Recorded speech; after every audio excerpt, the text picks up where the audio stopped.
Last few months, we've really seen some upsetting cases of child abuse and neglect in the Kansas City area. Just this week, for example, we told you about little 4-year-old Lucas Webb, who died after police say his stepmother kicked him in the stomach. Workers at his daycare say they called the child abuse hotline about an incident weeks ago. So how are these cases falling through the cracks? Our investigator, Melissa Yeager, looked into the hotline system, and this is a story, Melissa, that you'll only see on 41 Action News at 6 o'clock tonight. Right, Curtis and Jojo, the Missouri Social Services won't tell us what exactly happened to that call about Lucas Webb, but we do know it's not the first incident in the Kansas City area where someone says they called the state child abuse hotline and got nowhere. Diane Kamen owns an apartment complex in Olathe, and she took us inside one of her units where she had just evicted a family due to the extreme filth in the home. She says she can repaint and put down new carpet, but she's worried about the kids who live there and says both she and a neighbor made hotline calls about the welfare of the children, but says no one took action.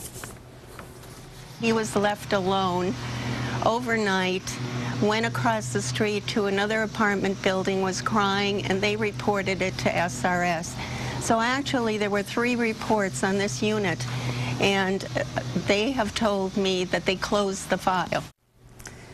And tonight on 41 Action News at 6, we investigate what happened with this call. We also take an in-depth look at the complex systems used both in Kansas and Missouri to screen child abuse calls and ask state leaders if calls are falling through the cracks. That's tonight at 6. I'm investigator Melissa Yeager, 41 Action News. And you are noticing more than just this one particular case, too. Yes, and it's very interesting, you know, how many of these calls get screened out, why they get screened out. That's what we're going to take a look at tonight. All right, Melissa, thank you.